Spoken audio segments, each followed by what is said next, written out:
we really are about empowering the research company to enter into this new tech world, right? They can't make a multi-million-dollar investment, and they do have a knowledge gap because they haven't been in it in the same way as their vendors have over the last 10 years. So we really believe we can be the vehicle that helps give them very simple tools that have a ton of power that will help bridge them to introduce immediate efficiency, immediate profit enhancement, but also bridge them into a more automated world that has that foundation of data quality and quality overall. Let's discover the Cleveland entrepreneurial ecosystem. We are telling the stories of its entrepreneurs and those supporting them. Welcome to the Lay of the Land podcast, where we are exploring what people are building in Cleveland. I'm your host, Jeffrey Stern, and today I had the pleasure of speaking with Terence McCarron, who is the CEO and founder of OpinionRoute, based here in downtown Cleveland. OpinionRoute, which Terence has now bootstrapped his way to over 8 figures in revenue, is a market research, data collection services, and sample technology firm, which at a high level means OpinionRoute helps market researchers produce accurate results. But we'll do a much deeper dive here into the terminology and business over the course of our conversation. Terence's career spans 20 plus years in the market research industry, but he seized the entrepreneurial opportunity to build his own company in the space back in 2013 when he moved his family specifically here to Cleveland in order to start OpinionRoute. I can say with confidence that we are quite lucky to have Terence here in the land as both a founder and as a mentor to others. So please enjoy our conversation.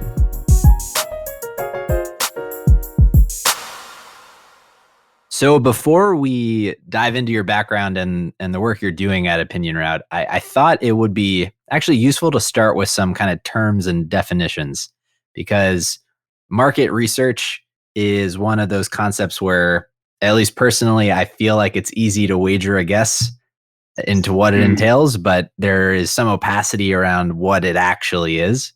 So I'd love to start if you could just provide us some context on what is market research and what does this industry look like? Yeah, I'd love to. So market research is actually a sector that's been around for about 100 years. I don't think a lot of people realize that, but the context is we're sort of in an era of data-driven decision-making on a corporate level. And the way I look at it is market research is sort of the industry that fuels all of that, okay? So there are a variety of different methods, techniques, technologies that can lead to some more insights into a target audience or a market. And our sector is about an $80 billion global sector that houses a real diverse subgroup of professionals and technologies. It's comprised of everything from a lot of smart people, PhDs, statisticians, big data analytics technology platforms, BI tools, survey tools. So a big one that's been in the news a lot lately from a business standpoint is Qualtrics. Then there's SurveyMonkey and all kinds of service companies that wrap around all those technologies to really help corporations understand their strategy or derive better strategy as a result of just understanding their audience. And what drew you to this world of market research? Yeah, I wish I had some purpose-driven story to really make it sound like it was manifest destiny, but my story is a little simpler, and I tell it because I think it's common for a lot of people in our world.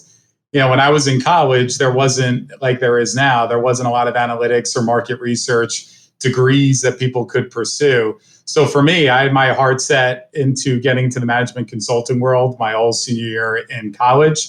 Turned out not to work out, and I found out about 3 weeks before graduation, and I was sort of in scramble mode. All my friends had jobs, so I was on an abbreviated hunt, and I wound up finding this company called Survey Sampling, which was about 1.5 miles from my campus, Fairfield University in Connecticut. And I was able to land a job as an account manager just in time for graduation. So I very much stumbled into the sector, which is a pretty common story. And it's been so good to me, I've never left. Yeah, it's just grown on you over time. For sure. There were some parallels, like The political polling side was always fun. I studied a bunch of that in college. So there were premises from my coursework that definitely applied, which made it work. But yeah, it was just happenstance, and that's as simple as it was. Yeah. I didn't realize the history of the industry. You mentioned as far back as 100 years, and just with an understanding of how much technology and data has to be involved now compared to what it must have looked like back then. What did it look like back then? I'm struggling to even think about how it worked. Yeah, I laugh because no one thinks much about it, but like Nielsen TV ratings, right? There was actually a guy named Nielsen, right? Gallup, which is one of the most preeminent political polling companies, which is much bigger than that now. But there was actually a guy named Gallup, right? So the original market research companies were founded with really niche offerings. Like one of the initial market research companies was really just keeping an inventory of pills that were on the shelves of pharmacies around the country. So that was a pharmaceutical index, if you will, that every company subscribed to see trends in inventory and product being moved all around the country. There was a publication called Life Magazine, for decades. And Life Magazine started the initial, sort of online, or not online, but offline magazine advertising reader surveys, right? To do recall of the different ads and products that got featured in the magazine. So when you think about it from a consumer communication standpoint, wherever there was product being sold or ads being placed, there was always someone behind the scenes trying to figure out how to quantify what was actually happening in the market. Yeah. So as you make your inroads into the world of market research, at what point is the flip switched from this is something that I've stumbled into as an industry to this is something where I've recognized a problem and I want to build something to solve it? Yeah, so I should start by the industry made a major transition around 2002 to 2003, where in the quantitative world, which is where I've always been, I'm very much a numbers guy. There was a shift that occurred from phone. So the annoying people that would call those landlines at dinner time and say, hey, I just want your opinion, right? Now everything was moving online. So as the access to the internet was becoming more mainstream in households across America, research sort of follows where the consumers are. So the shift to online was inevitable. It really crossed a major, sort of pivot juncture, if you will, around that time, 2002, 2003. And I jumped all in on that trend in our industry and left what was a phone data collection company at the time and joined what was, I think, the only online data collection company in existence in Connecticut, which was a firm called Greenfield Online. So that was exciting. And we were a bunch of young people. It was a newer method, a newer way of doing things in a very, traditional, conservative, change adverse sector. But there was this group of what was a powerhouse of talent that I think we appreciated at the time, but just seeing what happened since all the people that left Greenfield and went on to do great things, we had a really sort of incredible team that drove a lot of change in the sector. And it was a wild ride, but it was an amazingly fun, educational. I always say I had about 20 years worth of business experience in my 5 years at Greenfield Online.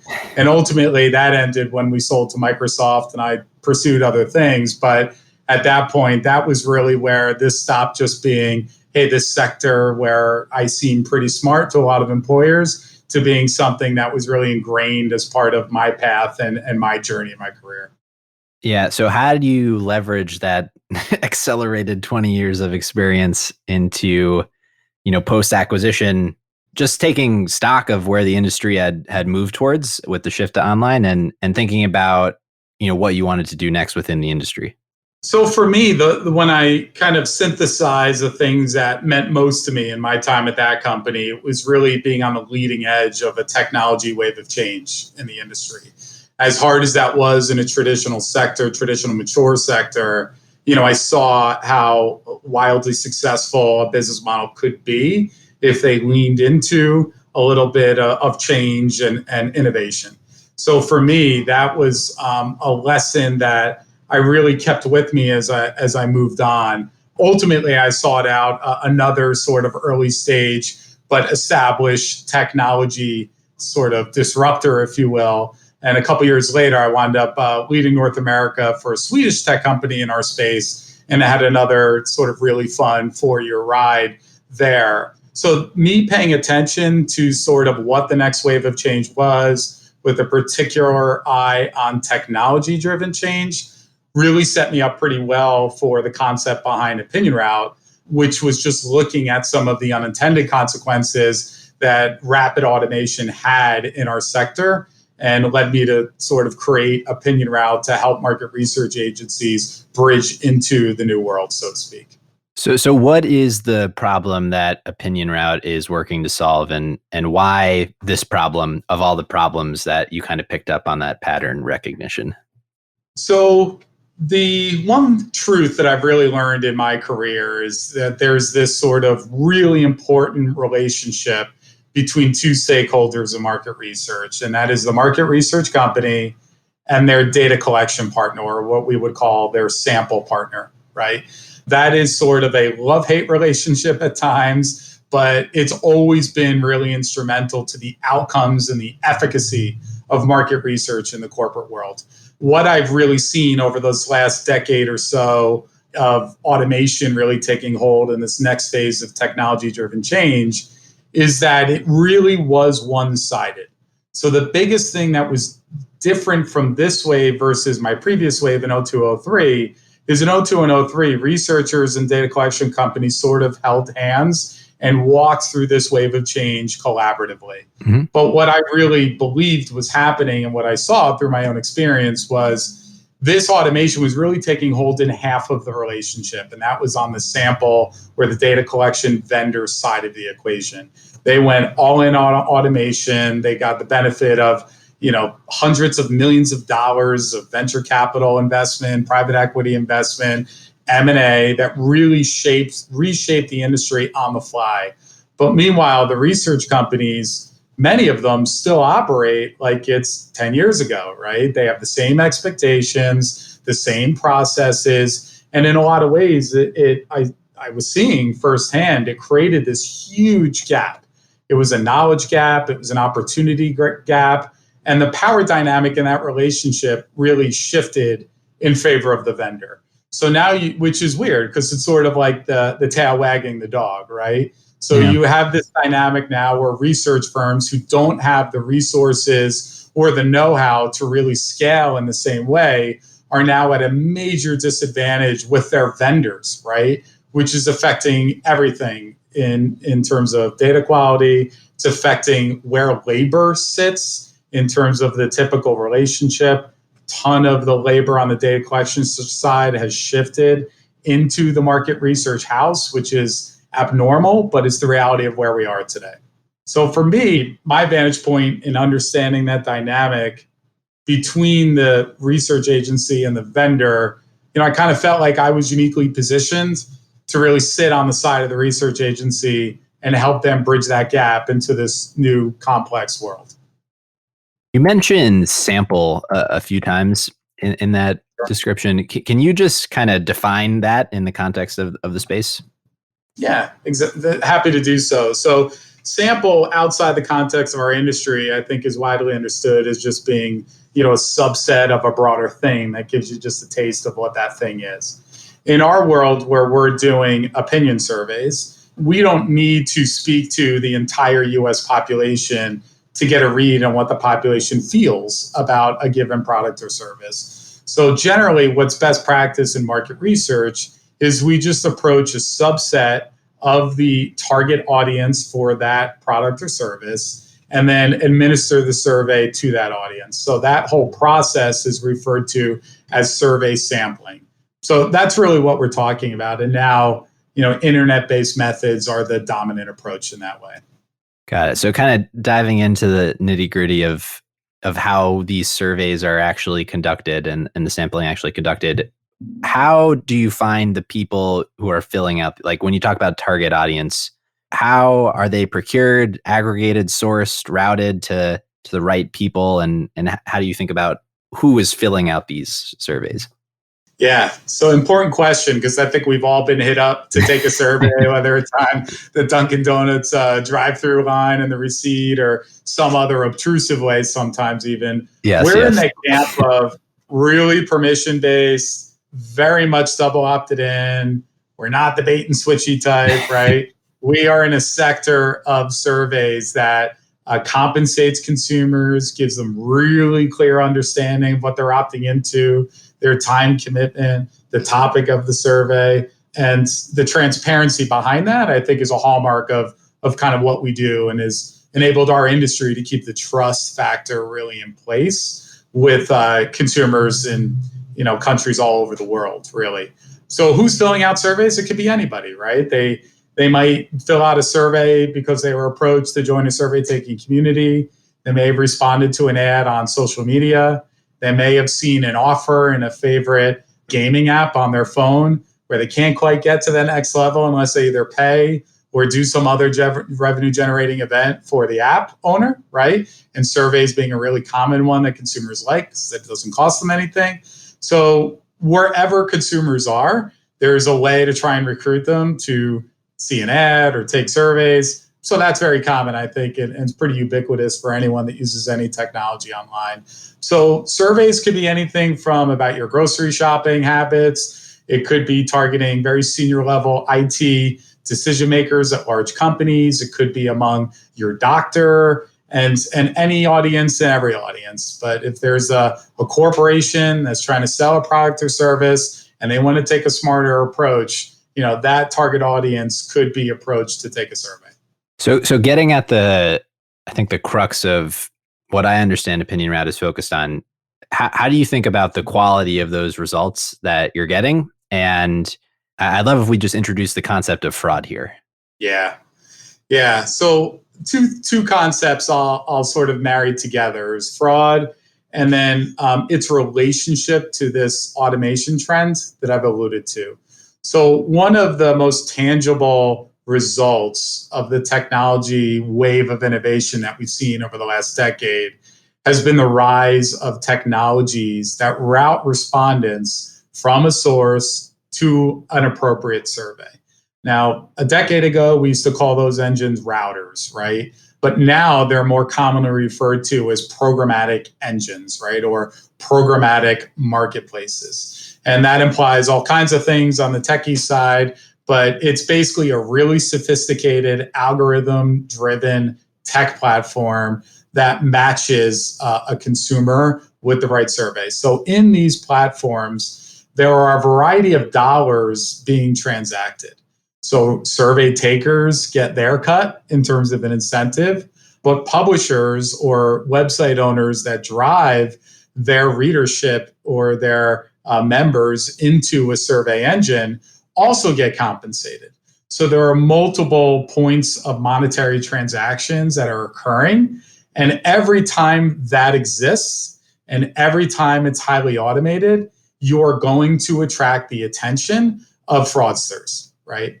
And in 2020, as we went through COVID and we had all kinds of people at home with all kinds of free time, there was an incredible rise in fraud in our sector.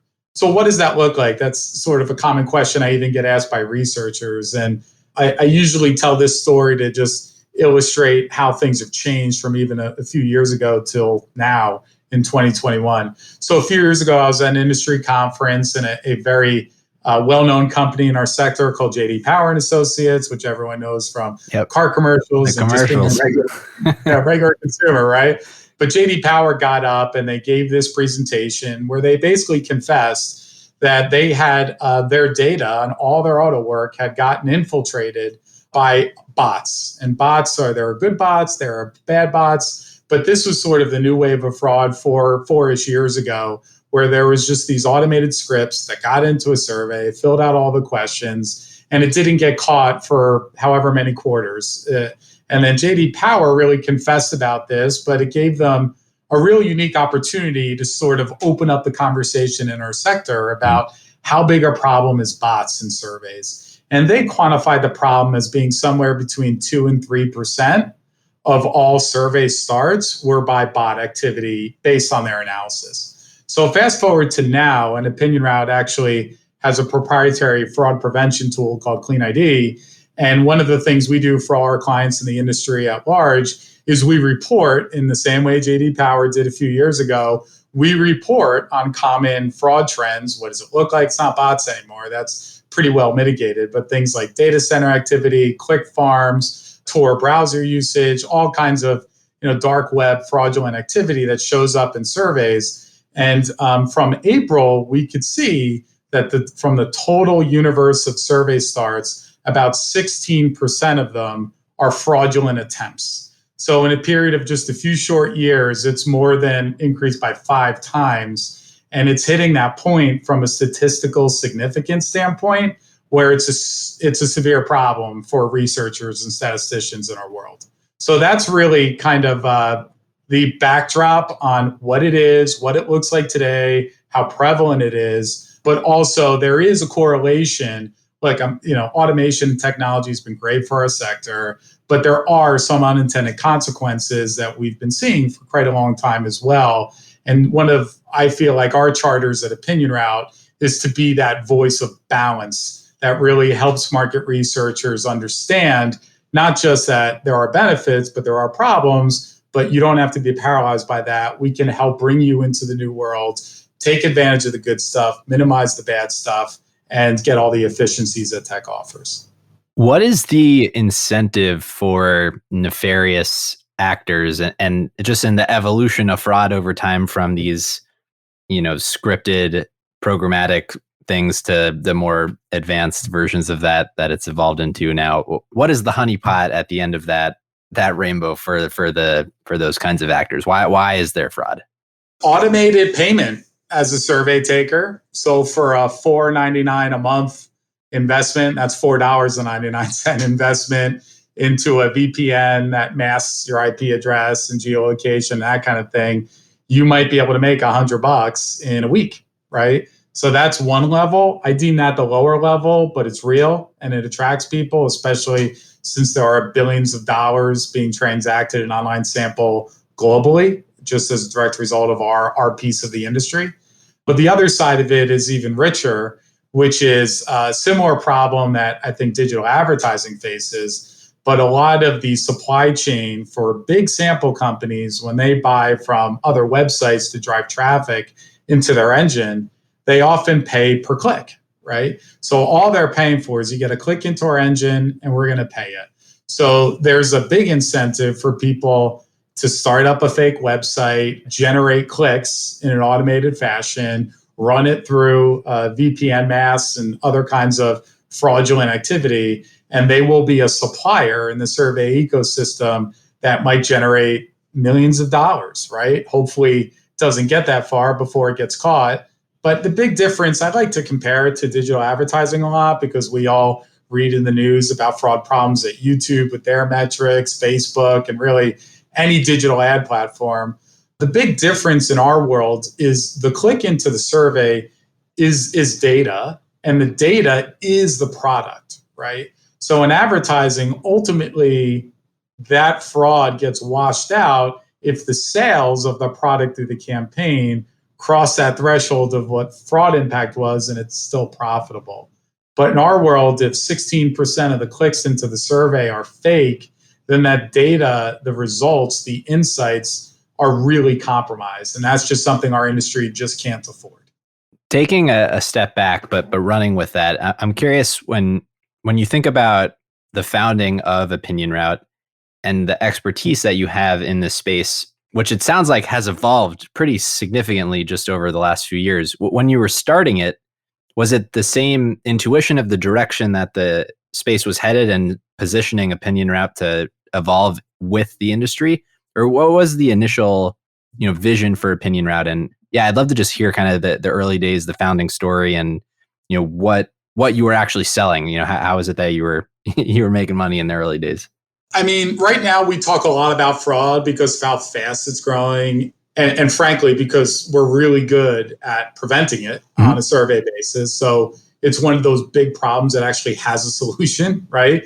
But in the early days of OpinionRoute, even before we hit this sort of escalation, fraud fits in a broader bucket that's really important in our industry and has been forever. And that's just, we call it data quality. So data quality is sort of an umbrella concept that the way we explain it, it represents three categories, right? It's what's happening on a respondent's device, what's happening with who the person says they are, right? Mm-hmm. And then how engaged are they and what do their answers look like actually in the survey? So we call that device person project. So device is the fraud that we've spent a lot of time talking about already. Another rising problem is if you really like taking surveys and you join a bunch of websites that incentivize you to take surveys, you learn pretty quickly that if you take cheeseburger surveys, you're not going to get paid nearly as much as if you are an IT enterprise decision maker, right? Who can speak to Apple and Microsoft about how you make your cloud hosting service decisions, right? So that sort of realization from a savvy survey taker has created that person problem, which is this person really who they say they are? And then their engagement level in the project itself, in the survey itself. So when I started OpinionRoute, I understood there was a data quality issue. I understood that all the automation was increasing that pretty consistently.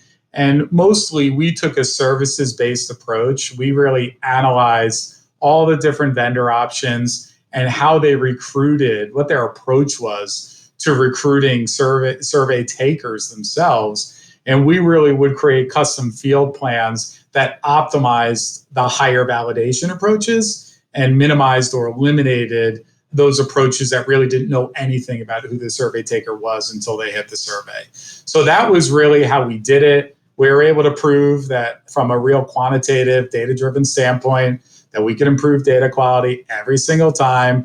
But as the dynamics evolved and continued to escalate, we had to get better and not just rely on our know-how, but we actually then needed to start investing in our own technologies that would combat some of the complex problems that were evolving real time in the lifespan of OpinionRoute.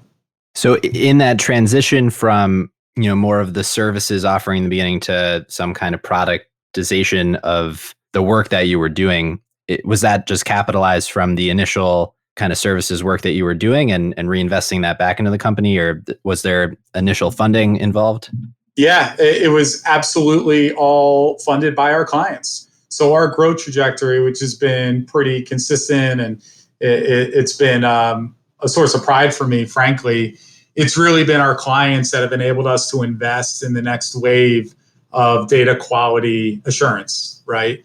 So, you could say we bootstrapped it for sure. But along the way, the idea being that it's forced us to be relevant in terms of what we are prioritizing from a data quality and other technology advancements too. So our vision is beyond just data quality, but data quality is a core sort of foundational component to everything we build and everything we do. So it made a lot of sense to start there. But yeah, like literally, if clients don't think they need it, it just doesn't make sense for us to invest in it. So our stakeholders, our shareholders, in a lot of ways, really are our clients. And it's forced us to be constantly up to speed on their pains, what they're seeing. But it's led to a really nice dynamic where we have this iterative conversation going with some of the most exciting market research firms in the industry. It's a feedback loop. They're constantly giving us what they're seeing on a trend basis and give us the opportunity to really iterate and evolve to solve their problems. It's been fun. Yeah. How do you reconcile that kind of immediate relation that you have with the customers and solving immediate needs and having it being funded by that with some of the ideas you have that are more out there in the future and building towards that in the way that VC funding typically finances that kind of more future activity? How do you think about that, having bootstrapped the company? It's a great question because we're doing both very actively.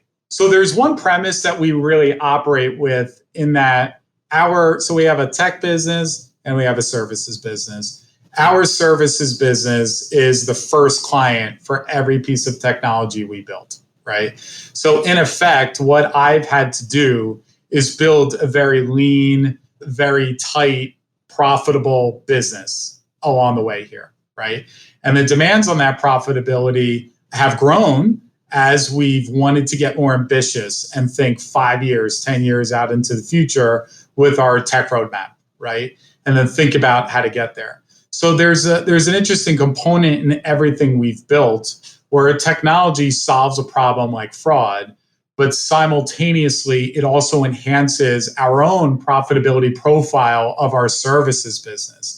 So we are our own case study in sort of the twofold benefit of our technology in a lot of ways. And we talk about that pretty openly. So I'll give you an example. During COVID last year, when revenue dropped industry-wide, we had a choice. Were we going to just continue as is and just hope things turned around, or were we going to use that time to really do something big in our business? And what we were able to do is really put into action certain tech products, two of them named Clean ID and Valid ID. And the impact on our P&L was we're able to raise our gross margin threshold by 10 percentage points, because through all the efficiency and all the fraud suppression, we're able to become a lot smarter and a lot leaner in our purchase pricing along the way. So that's a perfect example of our products in our own business, not just solving a major problem, but actually creating some more investment just from the same, and we were flat last year, right? So just from the same revenue line, we were able to create more investment opportunity by just deploying our own solutions. Yeah, no, eating your own dog food, I feel like it pans out in a few ways. Just it forces you to think about that efficiency, but also, at least in my experience, it instills some kind of empathy for the people that you're also selling it to, and that who are also going to be using it, because you have to use it yourself. And we don't have any users that are as demanding as our own employees, right? They want the best technology we can build, right? And they will have no problem giving feedback. Oh, this is broken. This is terrible. And for us, we feel like that's part of our tech secret sauce, because we're able to, by the time we allow a client to actually use tech, it's gone through some of the most demanding critics we can ever put it in front of, which is our own employees, So I think it's made us a lot better on multiple angles, but it's also brought efficiency and more balance into the lives of our employees as well. So just kind of taking stock of where OpinionRoute is today, can you kind of paint a picture on the technology front, on the services front? Where is the company? How big are you? And yeah, just kind of the overview of where OpinionRoute is today. Sure. We're still very much, if you look at our revenue line, driven by our services business, which is quadrupled in the last 5 years. So we've undergone rapid growth on that side. Tech, we're about a year into actually licensing our tech products into the market. We'll undergo about a 6x increase on our tech revenue this year. And all of that's been very data quality driven, product based. So we have 4 products in the market right now that generate subscription revenue for us, which we're really excited about, not just what it is now, but what those things can be in the future. But we're also at an interesting pivot point in our technology side of our business. So we have spent the last year and a half really upgrading our internal project management technology platform that we call the Navigator, which was first built in 2014. And we've consistently iterated over time as our needs as a growing business have evolved. But one of the big components, maybe about half of our dev effort over the last year and a half, has been dedicated to completely revamping both the front end and the back end with the Navigator so that we can introduce that into the market. So one of our core things that we've said from the beginning, and I've even mentioned a couple times here, is we really are about empowering the research company to enter into this new tech world, right? They can't make a multi-million-dollar investment, and they do have a knowledge gap because they haven't been in it in the same way as their vendors have over the last 10 years. So we really believe we can be the vehicle that helps give them very simple tools that have a ton of power that will help bridge them to introduce immediate efficiency, immediate profit enhancement, but also bridge them into a more automated world that has that foundation of data quality and quality overall. When you think about that vision, how does it translate to the company culture itself and the company that you're actually building? I think from the biggest thing it does from that vision is give people a shared mission, right? that's a value-based for the client base. I'll just tell a story that I love telling. There is a real human toll associated with a lack of automation in our client's company, yet they live in a highly automated world. And the biggest toll that is a human toll. It becomes a 24/7 job if you work in our industry, but you don't have the technology to make your job a little easier. So I love telling the story about one of our clients for years named Courtney. Courtney, at one point, had started firing off emails over a weekend to our team, and I was copied on the email thread. And come the following Tuesday, I just sort of reached out to her, got her on the phone. I was like, Courtney, what are you doing on a Saturday and a Sunday where you're sending all these emails? Like, happy to help you whenever you need it. But genuinely, tell me about your week. Like, what is happening in your week that it had to be Saturday or Sunday? And is there something we can do to free up your weekends, right? And what wound up happening was Courtney actually, she started, like, her voice started cracking, and she started kind of like taking a moment just to collect herself. And she wound up telling me what her week was like working in a research company that's really manual in an automated world. And look, we're all used to it. I think it's not just a unique story in research. I think every sector deals with it. But the alerts going off on your phone nonstop, always having email in your inbox, always need to check on projects, because if you take your eyes off of it, things can go wrong. You know, there's a real human toll associated with the dynamic right now. So we think about Courtney. We have other little metaphors around the office that our own team has come up with, like the Friday night backpack. We're always bringing our laptop to parties on Friday nights in our backpack, just in case. And one of our charters, and we talk about this openly, is like, look, we want to sort of dissolve that on-demand 24/7, everyone has to work at all times dynamic, which has been going on for probably close to 20 years. For me, it started with my first BlackBerry, I think in 2003. And we want to be part of a wave of change that helps give people back in our industry, some balance, right? That doesn't really exist. And I think that vision that we have connects very intimately to the experience that project managers in our industry, researchers, sample people in our industry really live through in a way that has become accepted, but maybe during COVID has given everyone an opportunity to think twice about, right? Is this really what we want with our lives? Like, right. Kind of enjoy this time with my family. Maybe I should dedicate more time on a consistent basis to that. So for us, I think it's part of a broader wave of society self-evaluation. And I think it's given our people sort of a renewed lease on life, that not only is my company working to make my life easier, but to have that sort of impact in the industry on a wide basis feels like a worthy mission, I think, for the right people. And certainly we tend to attract those people into our team. Yeah, there's a term that is gaining this popularity in my industry, in healthcare, called robotic process automation, the RPA. And it was just this idea that a lot of companies now are building software robots so that people don't have to be robots. So it resonates a lot. I can totally relate. We talk a lot about DSS, decision support systems, right?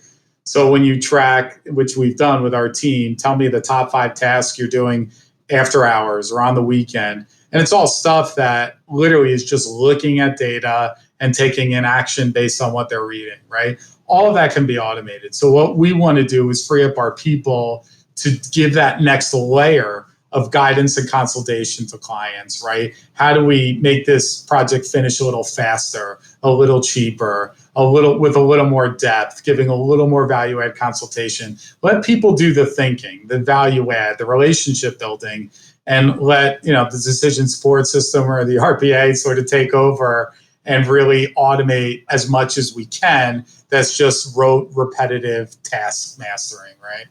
Yeah. So I want to dive a little deeper on culture and tie in, the Cleveland component of this as well, and how you think about the relationship between OpinionRoute's and Cleveland's culture, and just the role that Cleveland has played in the company, and going back to the founding of it, what actually brought you to Cleveland? Yeah, I'm not born and raised here, right? I am an East Coast guy. I grew up in New Jersey, and as a result, I have a lot of opinions and I have no shame in sharing them. But, I love telling a story about my last company, that Swedish company I mentioned earlier. I worked for two just really great guys, great leaders. One was Bo Matson, the founder and CEO. Another guy's Richard Thornton, who was sort of our head of sales at the time, but went on to bigger things after.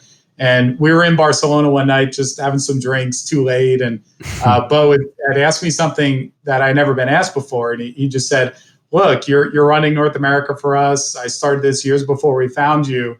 You must have a bunch of opinions on what I screwed up, right? What could I have done better? What would you have done differently? And it was an interesting question, one, because it showed his humility in learning, even with all the success he had in his career. He was still learning and still trying to get that kind of input. And it gave me an opportunity to sort of think in that way. And the answer I came out with, which is really funny, because this is way before I thought about OpinionRoute, but I said to him, well, you made a choice that a lot of startups in our industry make, and is you really chose the most expensive labor markets on the most competitive talent bases in the US to start your offices, right? New York, San Fran, LA. You did it. I mean, I was in New York, right? You hired me, right? And I'm glad you did. Don't get me wrong, but you did what everyone does. And when you have a limited amount of cash, I really believe there's got to be a leaner, more effective way to do that without swimming in the most competitive pools and most expensive people. And he said, wow, that's really interesting. He said, so where would you have started things? And it took me a good couple of minutes. And I said to him, a city like Cleveland. I would have done it in a city like Cleveland. So that was like the first part of the story. And I just sort of like it. And I didn't stop thinking about that for days. Like, did I give the right answer? But at the end of the day, it made sense. So fast forward a year later, I sort of caught the entrepreneurial bug myself. And I sort of told my wife, broke the news to her, hey, I want to quit my job, but I want to sell the house. I want to move. I want to go start my own company, but I don't want to bring on capital. So I want to do this lean, and I want to do it in a smart market. She didn't know that whole story about Barcelona, but we went through our whole evaluation process. And long story short, she said, Cleveland checks all of our boxes. We should go look at houses in Cleveland. And basically everything I hoped Cleveland would be, I sort of proved out pretty quickly in the first few years, and I'm still proving out 8 years later. But the premise, the thesis, if you will, was that Cleveland had a lot of great schools, a lot of highly educated people. Even though our industry didn't exist here, I felt like there would be a talent pool that I could really draw from in ample numbers. I felt it was a great place to raise a family, but had a cultural community component that it felt like what I was trying to build would really be synergistic with.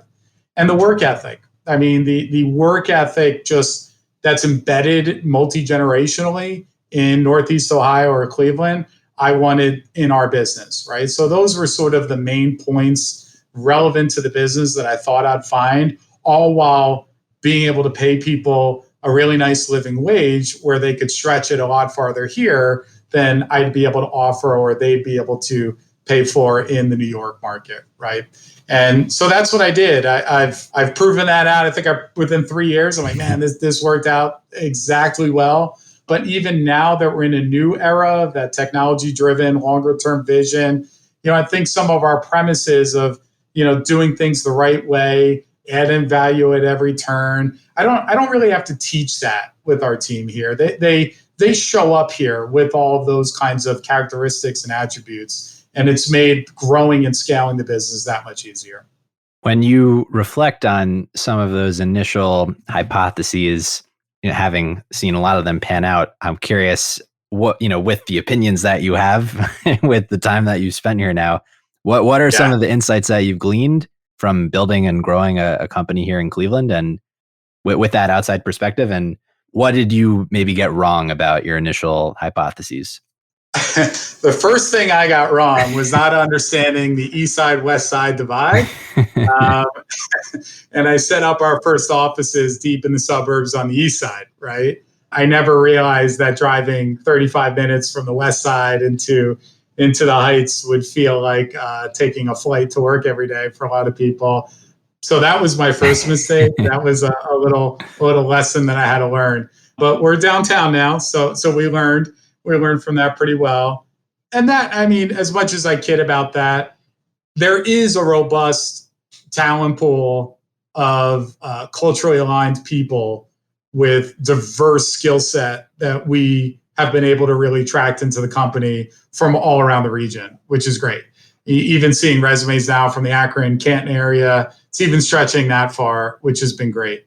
The one thing I also didn't really learn until I was in it for about a year was just how rare my story was, right? Moving from a coast to really do what I think a lot of people in Cleveland want, which is we want to attract entrepreneurs to startup companies, in particular tech companies in Cleveland. Like, we want to do that, right? I did that. I did that. I moved here and I started here. But a couple things that I wish were a little bit easier. I'm sort of past to a certain extent now, but still dealing with in other ways. Lay them out. Yeah, so I'm hedging. But the first thing is, I felt like it took me a while to earn people's trust because people were so skeptical that this guy from the New York area would move from New Jersey into Cleveland to start this business. Like, what's this guy's story, right? So I sort of had to prove that I was going to stick around before that second meeting could ever occur, right? So it took a good year and a half before people realized, wow, this guy, he must be staying, right? And the second thing is in the early days, took full advantage of a lot of the educational components offered in the startup ecosystem in Cleveland. But now I'm at that phase where, we've become an 8-figure revenue company. We're transitioning into much bigger plans. I'm finding a hole in the startup or scale up, scene, if you will, to really help entrepreneurs who have crossed that threshold. They have product market fit. They have a nice business. They have rapid growth. Like, the ecosystem around supporting that next phase of growth to get us from an 8-figure to a 9-figure company, right? Where is that ecosystem approach? And maybe it's networking, maybe it's funding and financing, which who knows, could be a part of our future, maybe not. But that part feels like a big gap in the Cleveland ecosystem right now. So much so that a lot of the relationships that I've really valued, and there's been some unbelievable people that have supported me along the way, just who I really have become trusted advisors for me, just because they think it's fun what I'm doing and it's fun to sort of see us grow. But still, the most common bits of advice I get is, well, go seek extra resources from the coast, which I find really ironic, right? Because I left the coast to come here and do this here. And I want one of the legacies of OpinionRoute to be that this was a Cleveland growth story, right? That this was a Cleveland growth story that really showed that you could do this here. And we have a services story, we have a technology story. It could really be a case study for other like-minded entrepreneurs that are really trying to start something exciting for themselves. Yeah, it's cool to see the Cleveland chip on your shoulder as someone who moved to Cleveland. I guess I've inherited that without all the pain of watching the Browns for decades, right? But I guess I do have a little bit of that after 8 years for sure. Yeah, I hope you can tell that story as well and serve as that example. Yeah, no, I'm trying. To me, I could have built this. I had a great network in New York, New Jersey, Connecticut. A lot of relationships out there still rooting me on and helping me along the way, particularly industry contexts. But for me, I could have built exactly what I built here in New York, and it wouldn't make any impact at all whatsoever, right? But the opportunity to do something in an exciting long-term growth story itself in Cleveland was just too compelling, right? It was too enticing for me to not try and do both things with OpinionRoute. So it continues to be fun. I'm not bitter at all, right? Just to clear that up.